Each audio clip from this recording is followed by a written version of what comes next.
O Corinthians até teve boas chances ali, criou bastante, só que é como o Bruno falou, né? Muitas vezes é uma criação desorganizada e a tomada de decisão na cara do gol é muito ruim. Tem sido muito ruim. O Corinthians até consegue ficar com a bola, tem o volume, mas na hora de tomar a última decisão ali próximo da área, são decisões bem ruins e que falam muito do que é esse time do Antônio Oliveira.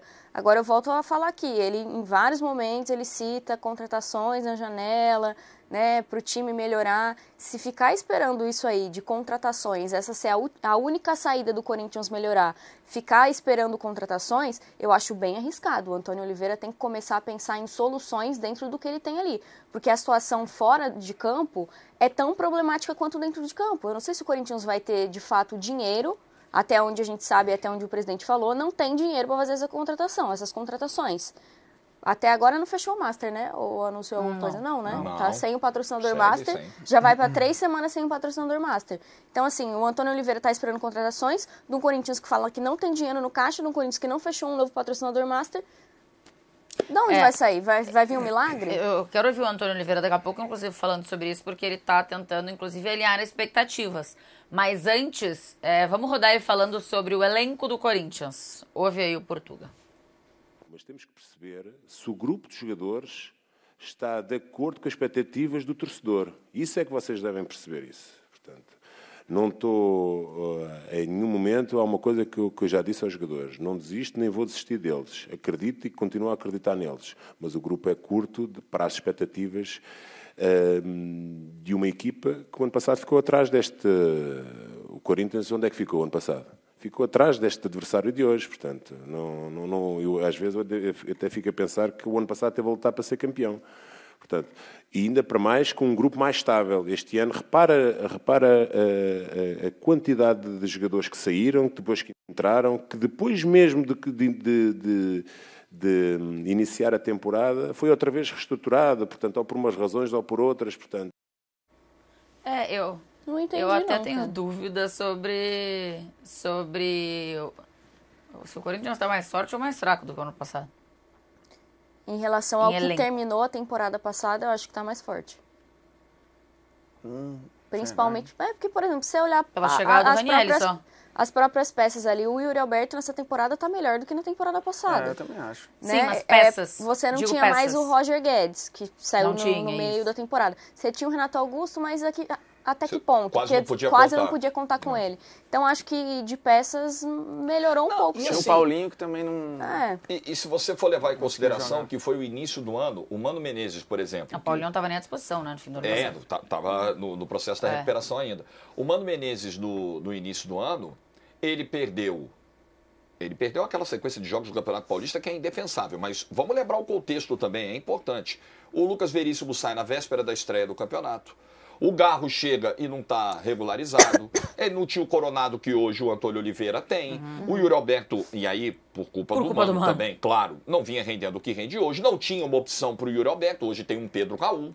Então assim, o Antônio Oliveira, ele chegou e alguns nomes ficaram à disposição depois da chegada dele. Evidente que o Corinthians ainda precisa de reforços, mas eu acho que colocar tudo nessa esperança de algo que talvez não venha, porque a situação é delicadíssima, e ignorar que o time tem problemas, que o trabalho do Antônio Oliveira poderia estar fazendo esse Corinthians jogar mais, poderia pelo menos organizar mais esse time, eu não tenho dúvidas de que a briga do Corinthians é a segunda metade de tabela. Quando o campeonato começou, para mim estava claro. Agora, zona de rebaixamento, eu acho que esse time tem condição de ficar fora dela. Este é o ponto para mim. E quando o Antônio Oliveira, ele até lembra do Cuiabá dele, né? Porque ele fala, esse Cuiabá acabou na frente do Corinthians na temporada passada. Às vezes parece que vocês estão falando aqui que brigou pelo título. Não, acho que... Bom, não assisti a entrevista coletiva inteira, mas não tenho a sensação de que esse é a forma que os colegas jornalistas se colocam ali na entrevista. Não é a sensação, certamente, do torcedor.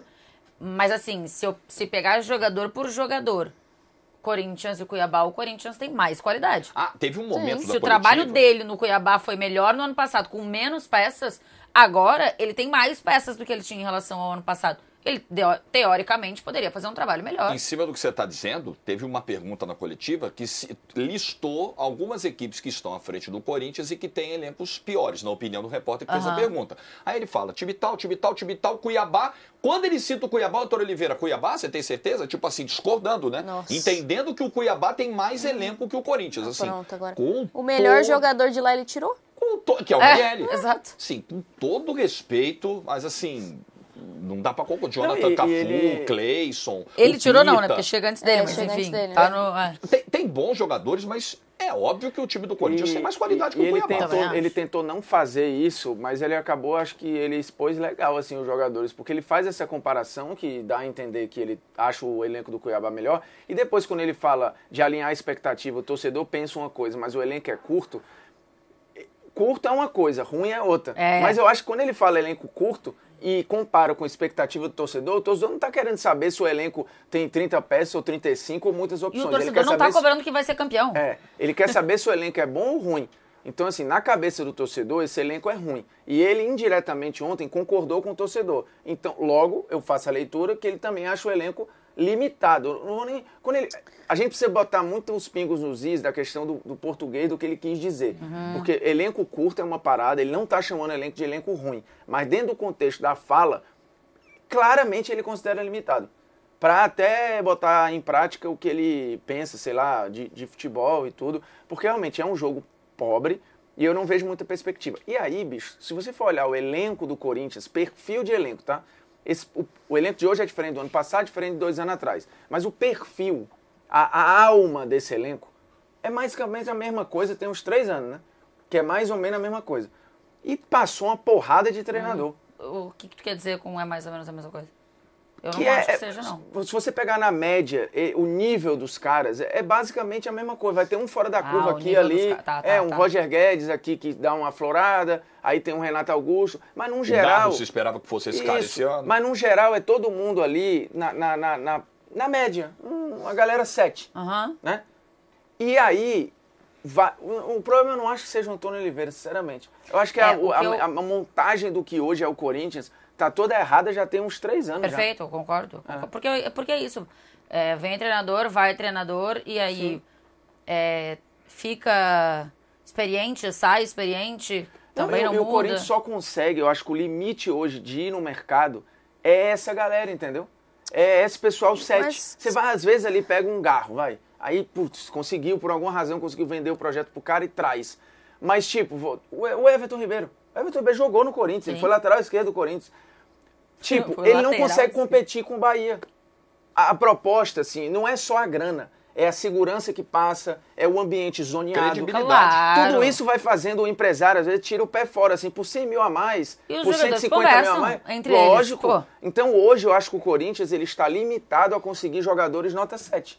E aí, se chegarem em nota 7, vão fazer que diferença nesse elenco? Nada nenhum. Nota 7 com salário de nota 1000, né?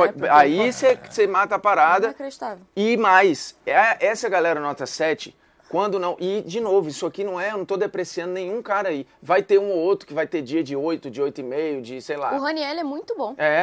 Só que, no geral, eu acho que é um time ali 6,5, 7. E o aluno no limite... Eu acho um time 7, 7,5. Eu acho que o perfil... Mas beleza. O aluno 7 ali, cara, se ele descacetar uma semana, ele vai reprovar.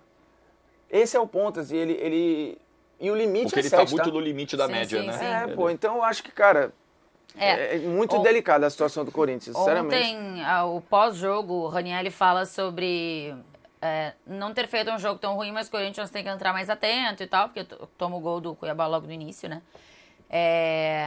E muita gente, como ficou 1-0 pro Cuiabá grande parte do jogo, eu vi algumas pessoas pontuando que, quem sabe, o Antônio Oliveira, inclusive, podia ser demitido depois dessa derrota. Ainda pode, né? Enfim. Ou desse empate.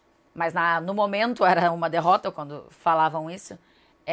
Para não dar mais uma vez para não dar um recibo ao Palmeiras. Porque o próximo jogo do Corinthians é contra o Palmeiras. Na segunda-feira, no Allianz Parque. Se perder pro seu principal rival, na casa do rival, não dá pra dizer que, ainda mais o rival na fase que tá, né? Apesar de ontem tomado 3-0 do Fortaleza, putz, não é uma grande coisa, mas é o conjunto da obra. E você demitir um técnico depois de uma derrota pro rival, muita gente acha que é assinar o recibo. Então, que tinha a possibilidade do Antônio Oliveira cair enquanto o Corinthians estava perdendo pro Cuiabá em casa por 1-0. O que eu tenho de informação é que os jogadores mais experientes, e hoje nem tem tantos experientes no Corinthians, mas os mais experientes, os mais rodados, não tem exatamente uma grande relação com o Antônio Oliveira e não acham que é um trabalho que esteja fluindo. Mas também fico pensando, o Corinthians já trocou de treinador algumas vezes, não mudou nada. Que outro nome a gente pode pensar para o Corinthians que seria interessante? Então, daqui a pouco seja um pouco de alinhar expectativas, só que também acho que alinhar expectativas não significa que o torcedor tenha que entender que a luta vai ser o campeonato inteiro contra o rebaixamento, porque eu não acho que o elenco seja para isso. Então, tecnicamente, acho que alguns jogadores podem entregar um pouco mais. Coletivamente, taticamente, acho que o time tem que ter mais. Mas não sei se é o caso, sinceramente não acho que seja, de já trocar de treinador, de novo. Não, é porque assim, se a gente olhar o elenco, olhar o papel, olhar o time titular, projeção para o campeonato antes do campeonato começar, esse time pode talvez superar o 13º lugar do ano passado. Uma boa campanha, com o time se ajustando, sendo forte em casa. Esse time pode brigar ali para ser o 10º colocado no campeonato, ter algum nível de conforto, de repente numa Sul-Americana beliscar ali uma quarta de final, ver o que acontece. Só que a realidade é que 12 rodadas já se passaram e de 36 pontos disputados, o Corinthians somou 8. Então agora a realidade é briga contra o rebaixamento, virou briga contra o rebaixamento. E é uma grande... já admitido pelos jogadores. E eu acho correto. Bota o Ranieri falando isso, porque aí impressiona um pouco. O objetivo do Corinthians tende a ser não cair para a segunda divisão nesse Brasileirão? Cara, momentaneamente nossa briga é para sair dessa situação, sair da zona de rebaixamento. O que vai acontecer nas próximas rodadas para frente, isso aí a gente vai administrando conforme os resultados. Nosso trabalho é jogar jogo a jogo. Fortaleza, por exemplo, terminou um turno na lanterna do Brasileirão, se não me engano, e terminou no G8. Então, se eles tivessem admitido que a briga deles era contra o rebaixamento, acho que não teriam alcançado tal feito. A gente jogar jogo a jogo, tentar pontuar todos os jogos, vencer os jogos em casa, trazer o torcedor com a gente para que isso é a nossa fortaleza e tentar da melhor maneira pontuar o máximo e o mais rápido possível para poder primeiramente sair dessa situação e depois almejar coisas maiores. O Corinthians tem 9 pontos no Campeonato Brasileiro. Uma vitória, até um empate pode tirar o Corinthians, mas uma vitória tira já o Corinthians da zona do rebaixamento. Eu não sei se... No geral, eu acho que o ideal é isso, tá? Que o Ranieri falou. A situação agora ela é essa. Não sei se vai ser durante o campeonato inteiro. Mas tem que se entender o tamanho da gravidade de estar na zona do rebaixamento, mesmo que seja nesse momento do campeonato. Ele deu a cara, viu? Eu achei legal a entrevista dele. Ele fala com ele segurança tem dado a cara. E ele fala como joga, né? Com a segurança danada, assim, entendendo onde tá. E como ele tá bem, e acho que é a única figura que tem escapado, uma frase dessa, que na boca de outra pessoa podia parecer fraqueza, ou, putz, como é que pode? Ele tá blindado ali pelo Ele tá movimento. protegido e o cara precisa ler o lugar onde ele tá e quem ele representa nesse momento. Eu acho que o Ranieri tem um entendimento de onde ele tá e do que ele representa e da gravidade da situação, cara, e torna o cara ainda mais especial, né? Acho que ele é um processo de cair nas graças muito, muito rápido. Olhando do ponto de vista egoísta, né? Assim, o Ranieri, enquanto produto, ele só tá aumentando de tamanho. Sim, né? total. Agora, mas é óbvio que estar na situação dessa é horrível. Sobre a permanência do Antônio Oliveira, até em cima do que a Tainá trazia, até com informação, né, também. Assim, é muito louco, né, essa coisa de, não vão passar um recibo pro Palmeiras. Então, assim, esperar para demitir depois do clássico com uma eventual derrota é passar um recibo pro rival. Mas, assim, cair também na semana do derby, Se a lógica Também for é. não passar recibo, também é. Também é. Porque assim, estão morrendo de medo da gente, estão querendo criar um fato novo, estão mandando o cara embora. Assim, a leitura não pode ser essa, o critério não pode ser esse. E essa coisa também do jogo a jogo.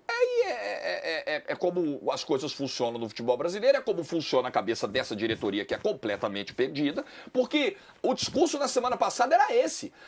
Vamos dar o jogo de Curitiba pro Antônio Oliveira, se perder tá fora. Aí arruma um gol na base da sorte no último minuto, mantém o cara. Se perder pro Cuiabá em casa, aí acha o empate no finalzinho, mantém o cara. É esse o nível de convicção no trabalho do Antônio Oliveira, só que tem um outro problema, a extensão desse que já é o problema natural. Sai o Antônio Oliveira, aí essa super competente direção do Corinthians resolve demiti-lo, né? Uma direção que entende muito do assunto, Fabinho Soldado, puxa vida, presidente Augusto Melo, aí eles demitem o Antônio Oliveira. Imagine o que pode sair da cabeça desses dois para a sucessão. É nesse mato que o Corinthians está. Você corintiano, tem plena convicção. O que você prefere, né? O que você prefere? Até porque tem outro problema. O mercado também já não tem tanta opção assim. Aí tem corintiano que fica olhando o Carille balançando lá no Santos e tal. Sabe? É difícil, Eu vou te falar, cara. eu acho que se o Carille sai do Santos, o torcedor do Corinthians quer o Carille no Corinthians. Sem dúvida. Cara, Alguns, né? Hoje mesmo eu cruzei com um corintiano que já me deu bom dia falando isso. Estamos esperando o Carille. Falei, calma aí, tem que ver lá. Cara, e essa parada, assim, pra você ver como os caras estão tão perdidos, né? Até uma semana atrás, tinha gente dentro do Corinthians que, assim, putz, se o Fernando Diniz cair lá, eu gosto. É o quê? Um ou outro. Não, tinha umas figuras. Mas só me fala como.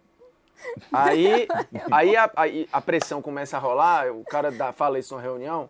Não, pelo amor de Deus, não dá, não sei o que e tal. Não tem convicção. E você sair, vamos supor que acontecesse. Não vai acontecer, tá? O Diniz vai sair de férias, vai ficar com a família, já negou o Atlético Paranaense, né? Que chegou lá, tentou sondar e tal. Então, assim, não vai acontecer.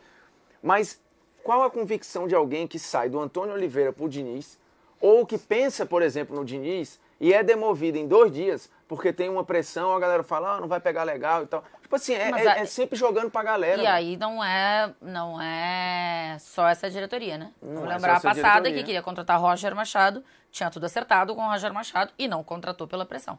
Não, e aí fez pior, né? E aí fez pior. Aí contratou o Cuca e precisou demitir depois também pela pressão.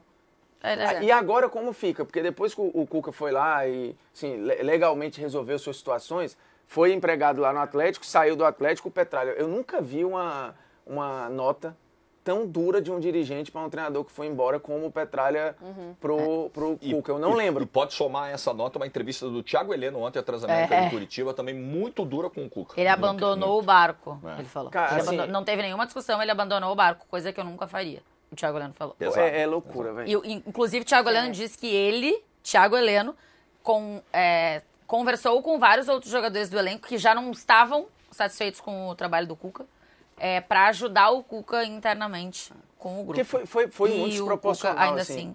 3 jogos em que você toma gol nos acréscimos, mas segue brigando, o Atlético está em 6º lugar. O time do Atlético, eu até quando falei do campeonato ser legal, ia citar o Furacão. Mas agora com a saída do Cuca não dá para saber, tem que esperar ver o que vai acontecer. Mas era um time que ia brigar aí, pô. Ia brigar para chegar no G4, eventualmente, sei lá. O time era bom, o trabalho era bom. Pode brigar, né? A gente só não sabe o que vão fazer. E o cara, depois, ele é muito instável, né? Sempre foi, assim. Ele aí não consegue receber crítica. Essa é a grande questão, assim, no campo. Essa é a grande questão do Cuca, né? O Cuca ser o tempo inteiro um grande nome para os clubes é o que ele quer, porque ele quer ser o salvador sempre. Mas, efetivamente, o que ele deixa, assim, ele clubes, chegou, né? ele e chegou sabendo no que vestiário nas viradas sempre vai embora. Ganhando ou perdendo. Campeão brasileiro, vou embora. Não ganhou porra nenhuma, vou embora também. Ele chegou do vestiário depois do empate com o Corinthians completamente transtornado, né? Para dizer o mínimo, segundo as apurações lá de Curitiba. E O Petralha disse, dando piti. Pois Que o Cuca negou, disse que não aconteceu, que ele só acalmou o grupo e tudo mais. Acalmou. Foi o que ele disse, né? Mas o que eu quero dizer é outro lado do hoje cidadão. o Cuca e o Corinthians gostaria do Cuca, a torcida aceitaria. Mas é que tá, a gestão anterior foi quem contratou, né? Sim. Essa gestão não sei se teria como... Porque se o Corinthians Acho que hoje... ele não voltaria. Se o Corinthians hoje estivesse nas mãos do Duílio, o mesmo cara que forçou para contratar o Cuca naquele momento em que as condições não estavam dadas, hoje ele teria que ir atrás, por uma questão de lógica, Sim, né? para dizer, agora que ele tá quite lá com a justiça, enfim, né? Uma questão processual, ele teria que ir atrás, mas é uma outra gestão, né?